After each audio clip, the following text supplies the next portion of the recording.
The Sharks lose a nail biter to Joe Pavelski and the Dallas Stars, solidifying their mark on the second wild card spot in the Western Conference.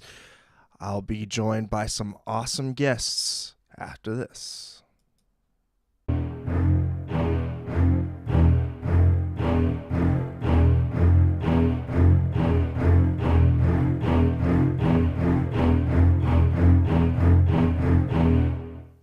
But first, if you want to be a part of the show and Teal together and interact with us, check us out across all of the social media platforms, that being the Twitter, Instagram, Facebook, YouTube chat, SoundCloud, Reddit, and all of the shenanigans that go on in that Discord. Find everything else and more at tealtownusa.com. I am pleased to be joined by Mr. Ian Reed and Mr. Felix Chow. How are you guys doing this evening? I feel good. I feel fine. The world is ending, but I feel fine. Felix, care to add? I mean, what more is there to say? Well, if you're the Sharks, it's apparently not much more than that, besides calling up a rookie in time for his, I guess, just excellent view of the tank. You know, he's just going to get that tank action going on, for the next 7 games. But no, in all seriousness, though, I'm super excited for the news that we got this afternoon that Thomas Bordeleau signed his professional ELC. And we'll be seeing him in Teal in the big club tomorrow. It's quite interesting to see the team go this route, but I think it kind of overshadows this evening's affair, which was, of course, a 2-1 victory by the Dallas Stars. And guys, I mean, besides just the talent not being there and the talent allowing for the Stars to win out the day, because I think that's basically what we saw there. They won on just their talent alone, and I mean, their effort was kind of ebbed and flowed throughout that game, but overmatched again, and we continue to go over this over and over and over again. But this team, especially in its defensive zone, overmatched. Tyler Seguin would get the goal scoring started at 5:55 in that first period, and again comes on a defensive zone face-off, defensive zone miscue along the boards that allows Seguin to get free in the slot, and they're able to deflect a trickling puck into the net. It wasn't like a great shot. It was kind of more of one of those garbage type goals. But Ian, why do we continually see the Sharks defensemen manhandled or miscue in their own zone at this frequency? Because they're not good. I mean, is it really that simple?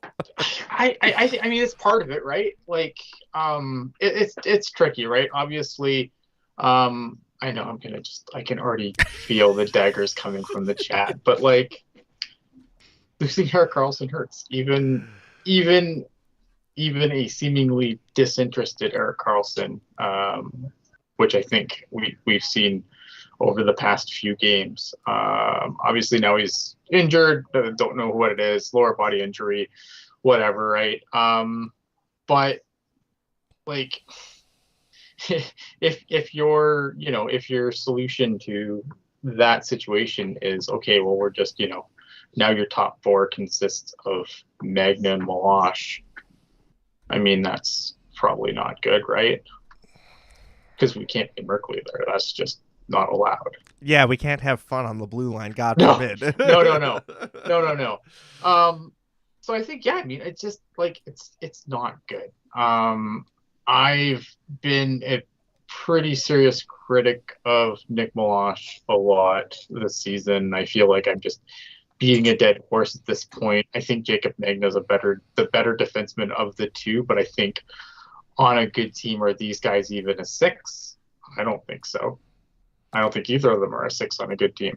No, they're definitely scream seventh defenseman, depth defenseman, AHL, we'll pick a number out of a hat, right? First pair or second pair AHL type defenseman. But yeah, no, I mean, I get the general gist that, these guys are pretty raw, not to mention, the ceiling is not very high on them. And it's showing up on the boards, and it's showing up in their defensive play, and Felix, I mean, just on that goal in general, I mean, it kind of personifies what we've seen throughout all of this season. But do you see it more a personnel or more of a deployment type issue? Boy, I think it could be both. Who knows? For me, I did want to touch on the fact that you mentioned the D zone draw. Like, those draws are pretty darn important to win. And if you're not winning those 50-50 battles, and then you're kind of just, and I don't want to say any players asking to be scored on, but if you're not winning those battles, it's gonna end up in your own net, one way or another. So. Yeah, and just to kind of personify just some more, idiocracy coming out of Sharks brass, and I think that this is exactly what Mr. Ian Reed was chuckling to. I pulled it right out of there, and AJ, thank you so much for manning the call there. Goaltending made a great pass, and Burns went down too early there. He calls it the spider. And 9 times out of 10, he executes that perfectly. That's Bob Brugner saying that with a straight face, ladies and gentlemen. And I believe that's your problem. It's such bullshit, man. And I can't believe that I actually argue about this on Twitter. Like, it's a low percentage play. Like, anytime you go down like that, it's a low percentage play, because what happens is either you're going to make that play or you're out of the play. There's no getting back in the play when you're down like that. Right. I just want to know where he's pulling his 9 out of 10 out of. Well, that's what I want to know too, right? Because it's like, and yeah, sorry. Go ahead, sorry. Yeah. But like, I was just gonna say, like, and I even talked about this in our sort of group chat too. But like, it's bad when Burns is when the expression on Burns's face when he gets saucered, we'll say, when his SCP fails. And it gets and it shows in a picture that the Dallas Twitter admin.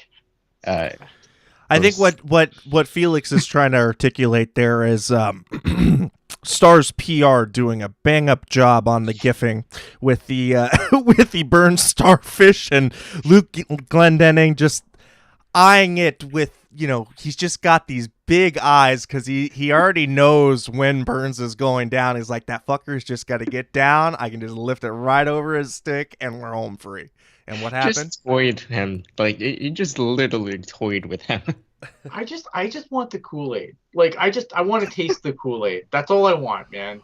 Like, this year, especially this season, has been especially, like, I don't know what I'm watching anymore, because when I watch like intermission or whatever, or I read like some of the Twitter of some of the more prominent people in the thing, I'm like, are we watching the same fucking game? I mean, honestly, it's like straight out of Anchorman's Sex Panther, it's like it works 60% of the time every time, and it's like, that right, yeah, that's exactly the quote. And it's like oh, I think it starts with the coaching and the enablement of that low risk type play, and it's selfish. I don't get it. The blue line, it really is. It's dumb. It's dumb. Like, I want to know. Like, I want the Kool-Aid. Can somebody please send me the Kool-Aid? I don't know if you're allowed to send this over the border. There's probably some illicit substances in this Kool-Aid, but I want some. I think like, we all please do. Send me the Kool-Aid. I need the Kool-Aid. I need to, because it's got to be just amazing. And for Captain Obvious quotes of the evening, we're playing well, but we're just not scoring. Losing sucks regardless of where you are in the standings. Nick Bonino. For sure. Oh, and that I agree with. I mean, I don't think, like, you can see, like, when these guys are coming off the ice, man, like, this is starting to get to them. And I'm kind of surprised they haven't unraveled a little more than they have already. Like, I'll give them some credit because they have kind of stuck to. I don't always predict what Bob Boughner's doing, but they've stuck to what he has them doing, for better or worse. And I give them credit because, like, again, 9 games, man, 9 games is a long time. Hey, pain for Shane, okay? That's all I got to say. Too late for that.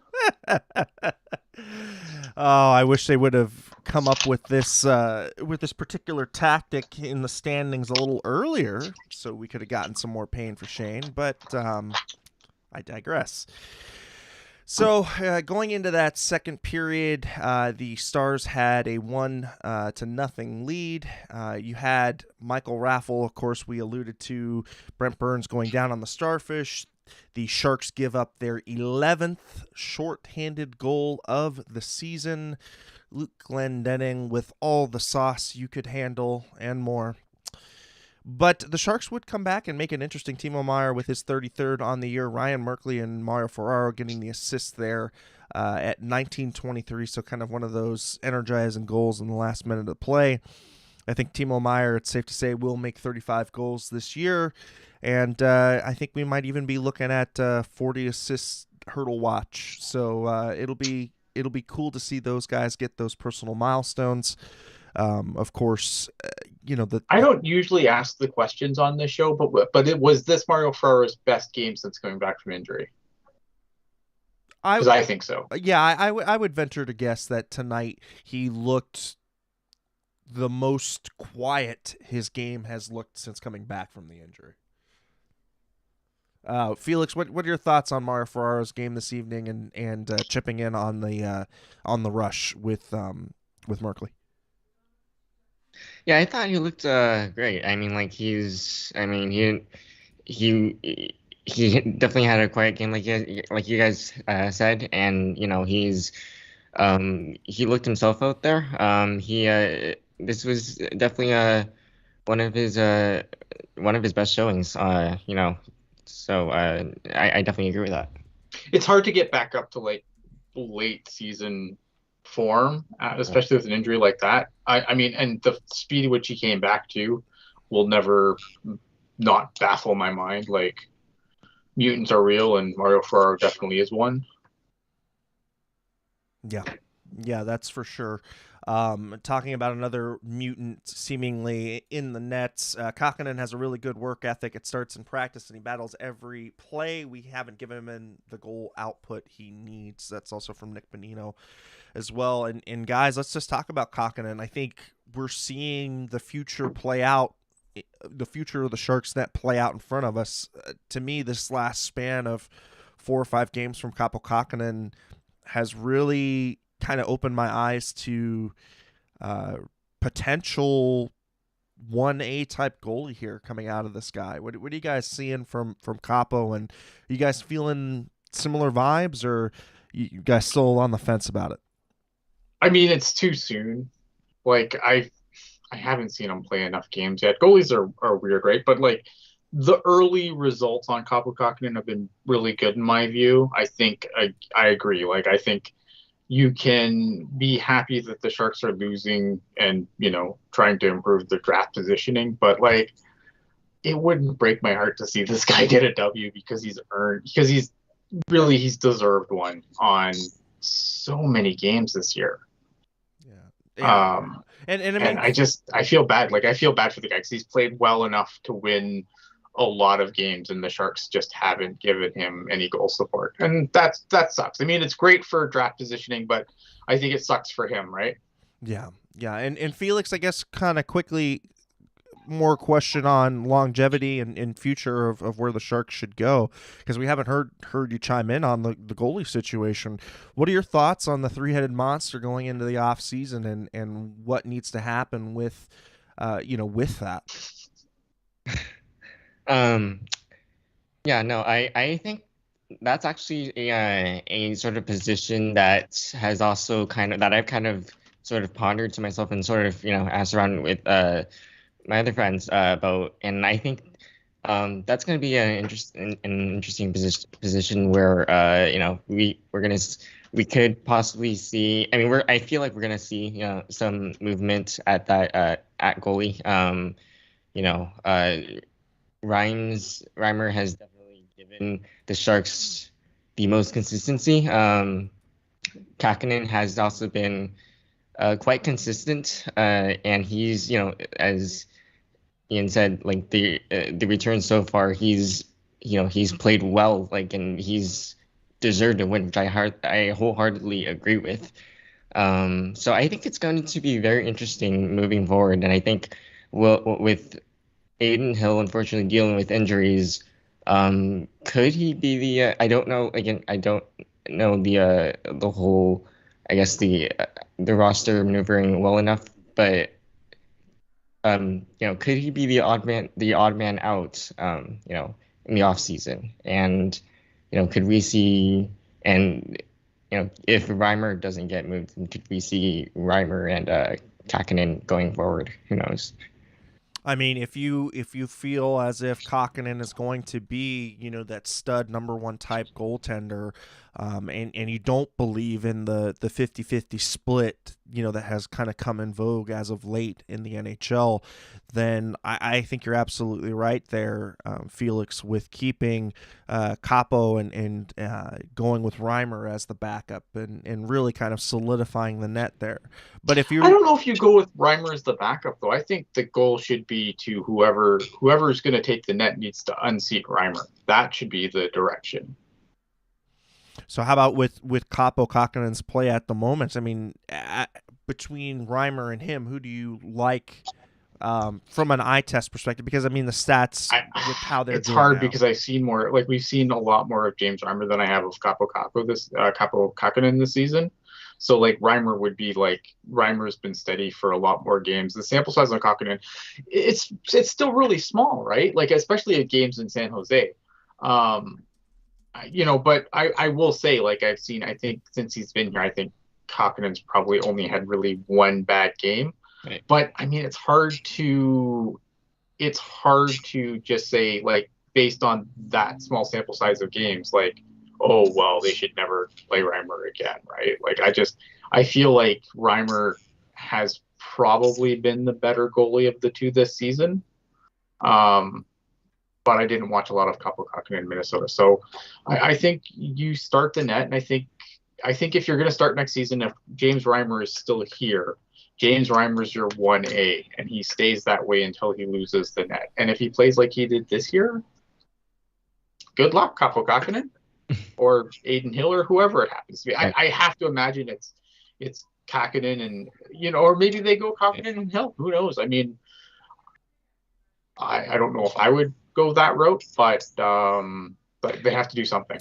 So as of right now, through 31 games, so this isn't updated with a 32nd game today. 28 starts, sporting a 2.98 goals against average and a 911 save percentage, split between Minnesota and San Jose. And his career statistics, he is a 907 with 60 games played and a 2.94. Yeah, it's that's a tiny sample size of games, though. Like James Reimer is a veteran with like probably significantly more games. Yeah. And I think at this point you're still very much in the assess phase, so I think it'll be incumbent upon Kahkonen himself to win the net, like you had said. Yeah, that's what I think. I think James Reimer, you go with James Reimer as the 1A, and if someone can take the net away from him, fantastic. And if they can't, then back to the drawing board. Well, boys, the Sharks would end up losing, in a nail biter in that third period. I kind of weathered some storms there from Dallas. They came out with some really aggressive energy there in the first part of that third period. I felt the Sharks did a good job weathering it, and then kind of, put a little bit of a push on their own. Had that power play late in the third, and guys, I mean, if I'm circling anything going into the off season as need to fix, need to address, need to totally reinvent, it's power play. That's what I'm highlighting with the big yellow highlighter. What do you guys think on the power play, and what is it that is not working? You want to go first, Felix, or I can go first. go ahead? I've talked a lot. Okay, fair enough. Like for me, I think it always comes down to execution, right? Like I mean, and of course the players you have on there, they need to be able to execute to the way that they need to play. And it's like I think the frustrating thing is that plus communication. And we sometimes talk about Brett Hedkin, saying essentially communication is free, and it is. And if you're not, if you don't know what you're doing on the power play, essentially, then it's not going to go well for you, essentially. So, yeah, Ian, you want to expand upon that a little bit? I think I always find like the second power play unit always like seems to look better than the first. And the problem with the first one is Brent Burns is on the first one, and everything on the power play goes through Brent Burns. It's predictable, it's stale, and like you know what I mean. Like everything has to go through Brent Burns on the power play. Brent Burns is always option one. And look this isn't me. I'm not taking a dump on Burns here. Burns has a good shot from the point. We've all seen it. The guy can launch the puck, right? But if you're expecting that, then it's easier to defend. The second unit, I find, they don't really have a set, especially right now because of obviously pieces coming in and out. They don't really have a set guy that it goes through. So there's more guys given opportunities to shoot the puck, make plays, whatever. And I thought tonight the second power play unit was probably the better of the two, and that was a big part of it. And also obviously, shorthanded, Burns can also be a liability when the puck goes through Burns and then he bobbles the puck. And again, it could happen to anybody, but and the puck goes the other way. Like we've seen a lot of shorthanded goals come off of Brent Burns' stick. That's where it starts. The turnover starts. Yeah, and chiming in on the lack of offense, AJ, thank you. We've been like this for 2 years. Nothing's changed. We're in games. We compete hard. We have young lineups. Just have to find offense. Well, if you continually do the same thing for 2 years and you're not getting, consistent results offensively, I think it should be pretty clear that it's time to change up the formula on what you're doing in the offensive zone. I think that's part of it, but I think also, there's just too many guys on this team that can't finish. Yeah. Right? Like, that's the other problem. There's too many guys on this team that I like their play and I like what they do, like Noah Gregor, right? But, like, again, if you can't put the puck in the net, like that's what a Noah Gregor needs to do if he's going to be a consistent player at the NHL level, and he's failed to do that all year. And I know they keep saying that he's going to get one and the dam's going to break. Well, there's 9 games left. That dam better break pretty freaking quick. Yeah. And I was actually gonna say you mentioned that the Sharks don't they haven't been able to finish, and like they've had their chances in this game too. Like, I mean, it's not like they haven't tried to put the puck in the net. They just need more players to essentially put the puck to be able to put the puck in the biscuit, or puck in the back of the net. Sorry. Mm-hmm. But yeah, no. Well, but it doesn't help. It also doesn't help their cause that you're playing Jeffrey VL, 7 minutes and 51 seconds, and Jasper Weatherby 8 minutes. I mean, you might as well not even play him at that point. And the amount of minutes that everybody else has to soak up because of mismanagement on the bottom six we have complained and seen this night after night after night with these lineup decisions, and I just don't get it. I mean, who are you going to put there though? Like the only other guy, like with the way the injuries are right now, like the only guy that Bob Bugner is going to play at this point is Lane Peterson. You're not going to get much different from him. So I mean, well, I mean, shit, I'd love to see, you know, what a Joachim Blickfield's got, and then that's never going to happen. I mean, yeah, I mean, like that kind of segues into the whole Bordelot thing. Like, Right. if the Bordelot signing doesn't tell you anything else, it tells you that they would rather burn a year of Bordelot's ELC than call up a Blickfeld or call up a Halbwachs again. Like, they are done with. They've called up everyone that they Right. think has any value on that team. They are done with any. If they haven't come up yet, they're done with them. And just to jump in on that, and we might, you know, touch on the Barracuda later. I don't know what the plans are, but essentially, like Bordelot even had 3 assists in his first game as a Barracuda. So I mean, and he, from all accounts, was the best player on the Barracuda. So I mean, that doesn't say anything.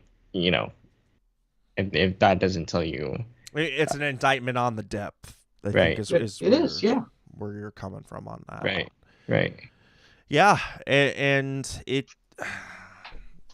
I don't know, guys. It's just frustrating because you want to see some more development, I guess, and there's just nothing for them to pull up from at this point.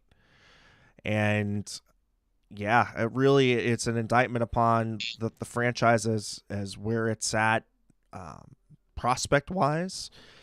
And again, burning a year off of an ELC, you know, for Thomas Bordelot, it goes to show you just where they're at with personnel and just needing bodies at this point. It does not really even matter, you know, where they're coming from, just needing bodies.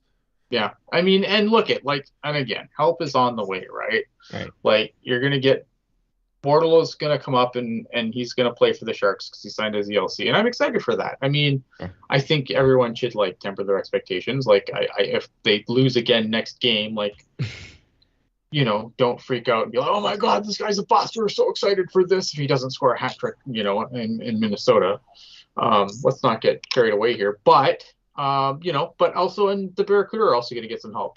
Daniel Gushin's going to be landing in San Jose, I believe, tomorrow because his career in the OHL ended today, I want to say. And Ozzy Weisblatt is apparently also on his way over. So, you know, with teams finishing up in junior hockey that didn't make the playoffs, you know, so there's going to be some reinforcements on the way. It'll be, I mean, if nothing else, it makes the games actually interesting to watch because neither team is playing for anything anymore. They're just trying to spoil other teams' playoff aspirations at this point, or positioning at this point, not so much aspirations. I mean, Minnesota Wild pretty clearly in the playoffs, but you know what I mean? Like, so I mean, at least we have something interesting to watch as this kind of plays out. Because I mean, at this point right now, I mean, for me, I'm done, man. I just want the playoffs to start. Yeah. Because no dog in the fight playoffs is the best.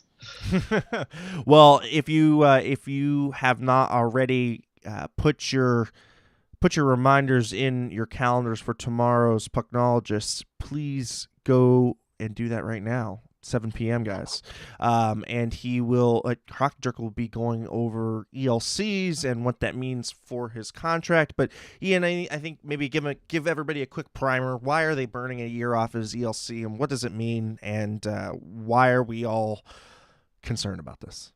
Well, okay, so obviously other guys have come in and they've come out of college and they've signed their entry-level contracts, right, from that Michigan team. Owen Power did it, Matty Beniers did it. And obviously, like, those are the kind of guys, like, those are top 10 picks, right? So sometimes in order to get those guys to pry them out of college a little bit earlier than you know, maybe they want to, you burn a year of their ELC as an incentive. I know this is what Shang said today, but I don't buy that with Bordelot. Like, I don't think Bordelot, like, I really like Bordelot, right? But he's not Matty Beniers. He's not Owen Power. Right, those players are and again, this is not me. I know someone's going to twist this into me saying, oh, Ian just thinks Bordeleau sucks. No, Ian thinks Bordeleau's great, but he's not that tier of player. I don't think he had the leverage here to be like, hey, I want to burn a year of my ELC or I'm going back to college. I would have been like, if I'm the Sharks front office, I'd be like, cool, see you in a year. Yeah. Right? Because I don't feel like Bordeleau's good, but is he so good that we should be burning a year? Probably not. However, due to injuries, again, and I just mentioned this earlier, due to injuries and lack of options from the Barracuda that they like, they would rather let him get the NHL experience than waste time waste time. Yeah, I'm going to say waste time. Screw it. Waste time calling up a Jaden Halbwachs, bringing up a Joachim Blichfeld. Like, they would rather him get the NHL time than call up anyone else from the Barracuda. Like I said, if you didn't get called up from the Barracuda right now, the Sharks are probably done with you. Yeah. Pack your bags, start looking for a team in Europe or another AHL team to play with, because you're not coming back. Yeah, and I don't think it's really hard to see past that logic. And with Thomas Bordeleau, it's going to be interesting because he's 5'10", 175 pounds, a little bit on the smaller side. So we'll see how he adapts to the NHL game. And I'm super excited. Like, don't get me wrong, I'm super excited that Bordeleau's coming. I just don't think Bordeleau is so good that you burn a year. But on the plus side, if Eklund stays next year, they will come up. Their ELCs will come up at different times. So that's a plus, and hopefully that's a nice problem to have.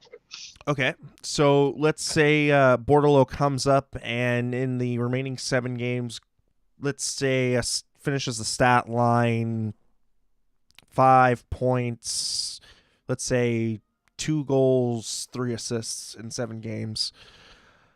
What does that say about his future going into next season? Does that set him up automatically as we're going to start you and Eki up with the big club, and we'll run with the young guns? Or do you still think that this team is okay? We need to protect these guys, let them maturate with the CUDA, and then bring them in, because I feel like with Eklund, the talent definitely there, very similar to Marleau, where I don't know that you want to keep him developing in the AHL when he should be playing against the best professionals.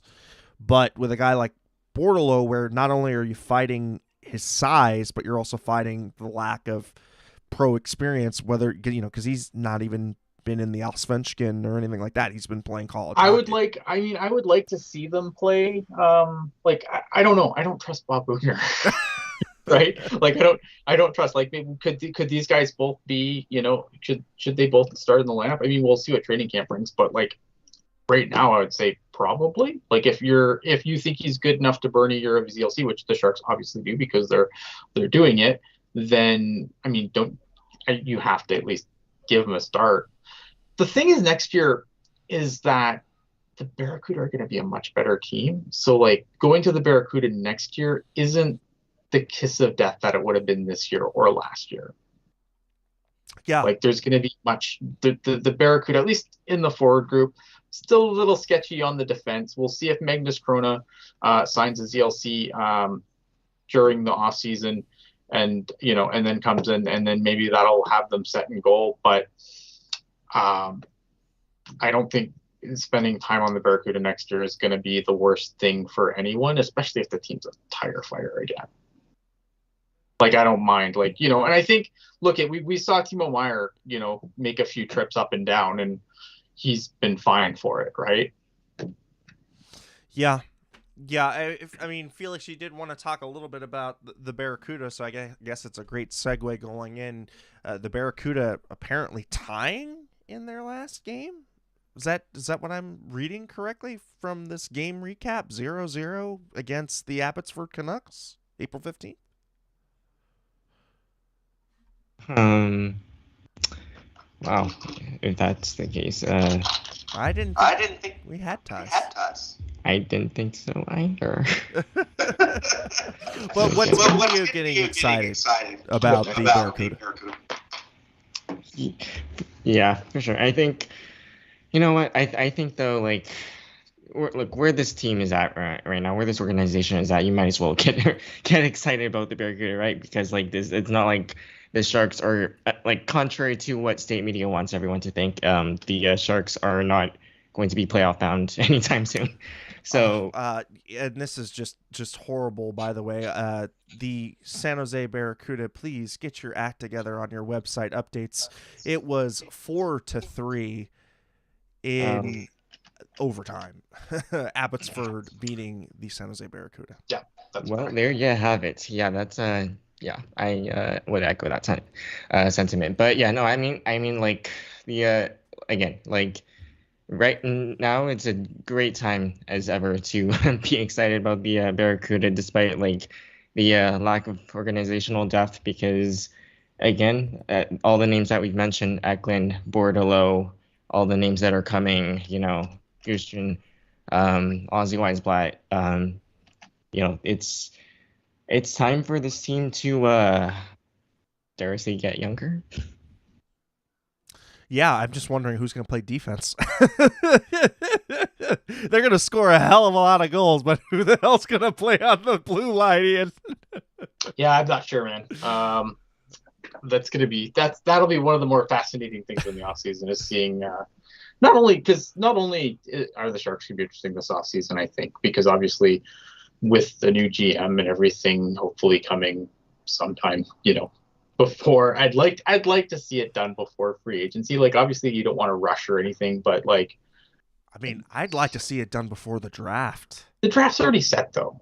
You don't think the draft's already set? Like they've already got all that work's done.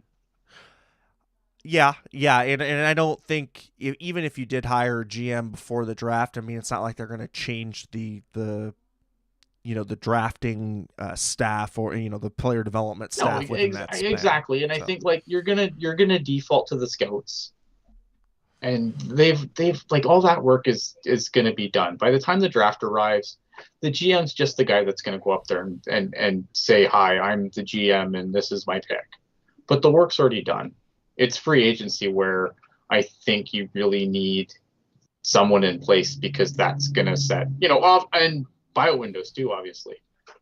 Yeah, buyout windows definitely for sure. And I mean, we've talked about maybe holding on to Vlasic one more year, seeing how he fares. I mean, let's say last 10 games from Marc-Edouard Vlasic has been a market improvement, considering where he was at the beginning of this year. I mean, maybe but you not can $7 million good. I mean, at this point, I think you're still weighing that option, right? Whether or not you do the buyout this year and you eat that 1 year that's going to be really horrible, or do you extend the pain one more year, but save yourself the cap heartache? It's going to be really interesting. I would probably. It depends on what else they do, right? Like you can't come back with the same money tied up on the blue line, so either you have to trade a Brent Burns, or you have to buy out Vlasic. Because let's be honest, like you're not trading Carlson, it's just not happening. You're not buying out Carlson, that's not happening. Carlson's here. You grab your tissues, it's fine. It'll be fine. He's not going anywhere. So what else are you going to do? I think maybe you got either trade Burns. Well, I think Šimik, but is okay. So you don't bring Šimik back. Is that really changing anything? Like, yes, it's a big contract for what Šimik brings, but is that real change? Yeah, you gotta take you. What you want is one of the big three has to go in some fashion this off season. Right, and one of those three is not really going to go anywhere. The other of those, like I think you do Šimik regardless, but I don't think Šimik alone is enough. Like maybe that's where you blow a buyout there. What are your thoughts on the buyout, Felix, and thoughts on moving off of one of the big three? Yeah, I think I honestly think boy, I would say maybe wait on the buyout, because I mean, like, look, this whole situation, the cap situation is not going to be is saved overnight. And we all know that. And I think over time, I think we might see a Vlasic buyout next year, or we could. Because I don't know if Burns is gonna get shipped out anytime soon either. So yeah, I guess we'll just have to see. Yeah. I mean, for me at least, I still think you try and look for a suitor for Marc-Edouard Vlasic. Try and retain He half has that to want salary. to go. He has more control than Brent Burns. That's the other problem, right? So, and ordinarily I would agree with you, but when a new GM comes in, it Oh certainly yeah, upsets the apple cart with so This far is true. as the pecking order veterans go. And, Have. and yeah. and I'm just saying, like peak, like, but he could just sit there and be like, "No, I ain't moving." And we've seen players do it. Yeah. We've seen players do it under new regimes. Like we watched 5 players in Toronto do it under a new regime not too long ago. So I mean, it's interesting. The Shimmick buyout really, if you bought out Shimmick, I think that's pretty painless if you couldn't move him. I feel like for what you're getting with Shimmick and the fact that he's and look at injuries suck, and I'm not saying like you know that injuries are cool or whatever, screw this guy because he's hurt, but 1.2 million next year, 900,000 the next, and then 600,000 for the final 2 years of the buyout. That's not terrible. Like that's pretty negligible, honestly. Yeah. Yeah. We've got AJ chiming in on Erik Karlsson and coming up with the car metaphor. I had a Volvo once, really nice, ran amazing, great mileage. I left it parked on the street one night and someone crashed into it. Wasn't the same after that. I guess you know what I'm getting at. certainly, it certainly ain't worth 11.5 mil after that. I would say that it would not be worth the 11.5 million after that, but we digress. I mean, I guess we'll talk about it because it is the elephant in the room, and we'll start clearing out after this. This injury for EK65, another one. This is what 2 this year. I think since we've gotten him, it's been at least one stint on IL every season he's been here. I think Jerk said it best for a guy who and I like Erik Karlsson. I've defended Erik Karlsson a lot on the podcast this year, and there was a stretch where Erik Karlsson was the best defenseman on this team. That's admittedly in the rear view, but I think Jerk said it best. For a guy who avoids contact like the plague, he sure gets injured a lot. I mean, I'm getting shades of Martin Havlat here, guys. Martin Havlat made a lot less money. I know. That's the kicker. But I mean, honestly, but at the same time too, it's like I don't really whatever. Like I again, like I'm so done with this season that I really don't care who's on. Like if he's gonna go back to San Jose and he sits out the rest of the season, like whatever, I'm over it. Yeah. Yeah, I mean, I don't even look at it for this season anymore. I just think about next season, and I go, I'm penciling in that Erik Karlsson will only be available for about 65 games. I think that's I'll put money on 65 games, and I'd even take the under. 65 or 65. I like it. I mean, I might even take the under on 65 because, quite frankly, is that where we're setting it? Oh God, I'd be curious. Chat, where are you at? 65 over under. Go.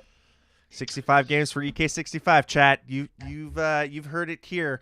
And I'll also too, I did want to go over one comment that we did get from the last show because, like we had said, we're trying to integrate a new segment, that being comments of previous shows. So this is from Arvid. And he's saying, I saw the Sharks recently sign Max Veranu for Lakeland and SHL, this year's league's top scorer.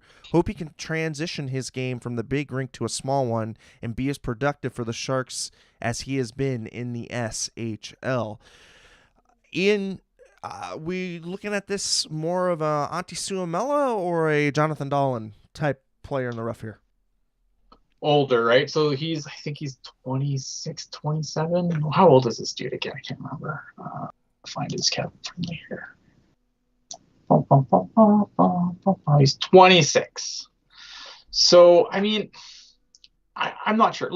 I like these moves. I think there's not a lot of risk to these moves, right? Either it works out and you get a guy who could come in and score some goals, or it doesn't work and you send him to the AHL.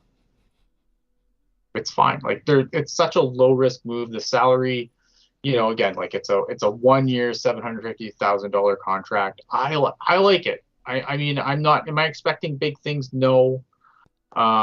Did we expect big things out of Melker Karlsson, and look how much of a career we extracted out of that free agent signing? Man, but okay. Yes.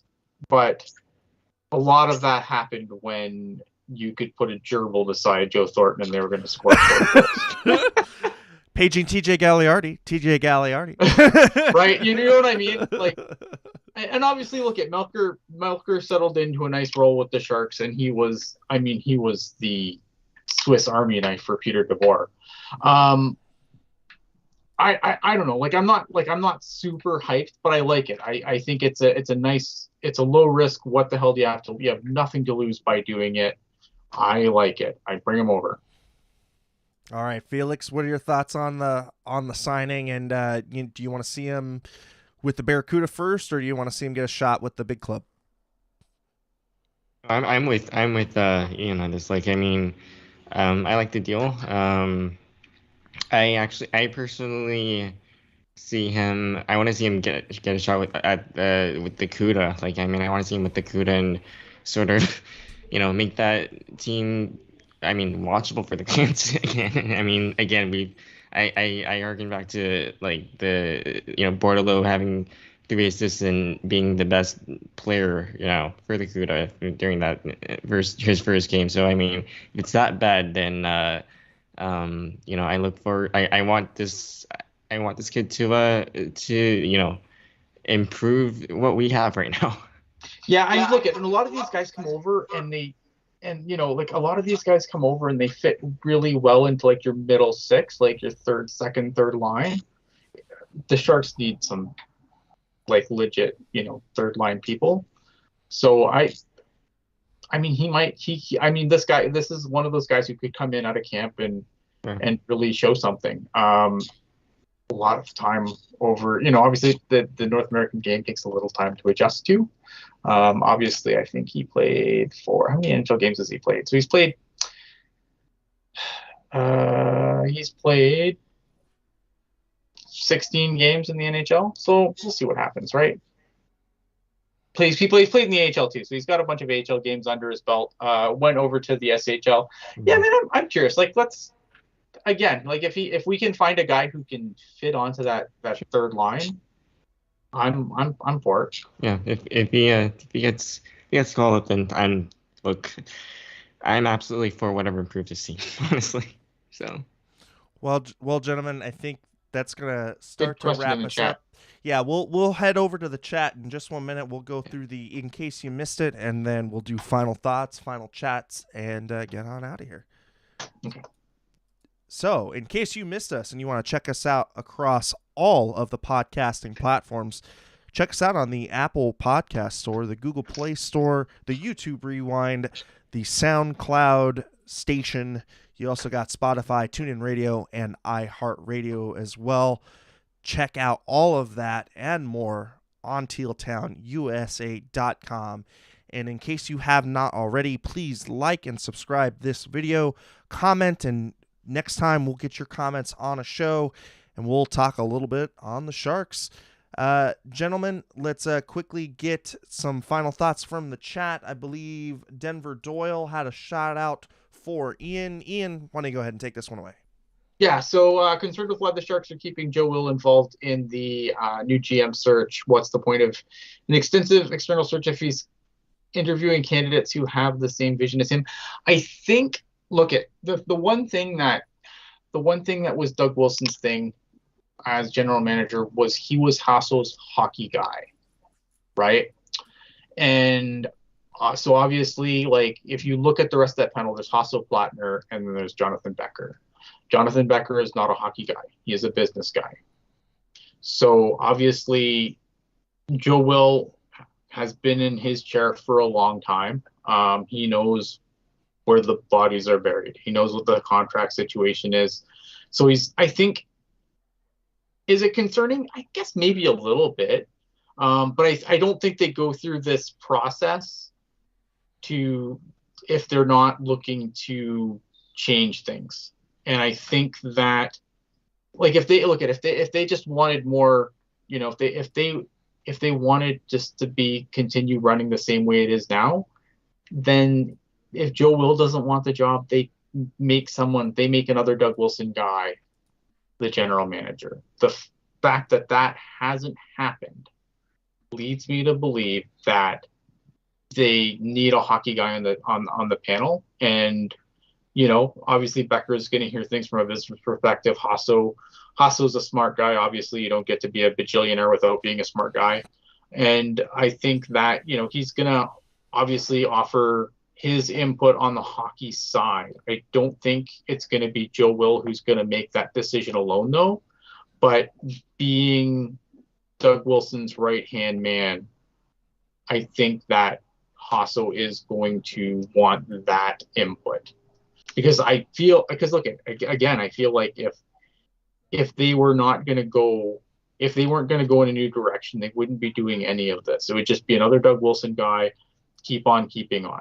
But if I imagine things are going to stay the way they are, so whoever gets to be the GM is going to deal with the hockey side of the team, and he's probably going to get a lot of rope to do it. Yeah. So, I mean, obviously you want somebody who knows the organization already to be on that panel. I understand why people are concerned. I'm not concerned that much. I want to see who some of the candidates are, though, because that'll give us a better idea of what the future might look like. We haven't really gotten that yet. So until we start getting some candidates leaked, I think we can, that'll definitely be discussion for other days. I understand the concern. I don't share it at this point. We'll see who they interview, and then maybe I will. Well, great final thoughts there, Ian. Where can the people find you, and what are you doing these days? Final thoughts. My final thoughts. My final thing is where you can find me. You can find me, unfortunately, still at Ian Blogs Hockey on the Twitter machine. Bumblefuck Hockey was too many characters, and in hindsight, probably putting an explicit in your ad's probably not great for the. Come follow me. Oh, what's your at, Mr. Guy? Bumblefuck Hockey. Yeah, probably not a good idea. But so it's still Ian Blogs Hockey for now, and we'll see if it stays that way for long. Maybe this summer I'll change it. Felix, your final thoughts. You can take on the question if you'd like, or something else, and where the people can find you. Well, people can find me at Felix Talks Puck. I am still on that handle, and I occasionally tweet about Sharks hockey and also promote the sport in any way I can, whether it's inclusivity or promoting really, really cool goals where really skilled players skill it up, which for some reason some people do not like, and posting sharing lacrosse goals, because those are also really cool. But you can find me on there, and my final thoughts are essentially just one second. Sorry, guys. My final thoughts. Again, I've said it before. It's a lost season. And Sharks obviously didn't play well enough. And on to the next one. On to the next one. And if you haven't already, please set your clocks for 7 p.m. for the Pucknologist takeover. It'll be Jerk and AJ. and they'll be mixing it up on the week's happenings. As far as where I'm at Eric Landy across all the social media garbage. Use my first name ERIK, last name LANDI, and again, check us out across all of our content channels. And thank you again for checking us out. And check out Pucknologist tomorrow at 7. So for everybody here at Teal Town, USA, keep it real, keep it teal, keep it real, Teal. Thank you, everybody, and we'll see you after tomorrow's game.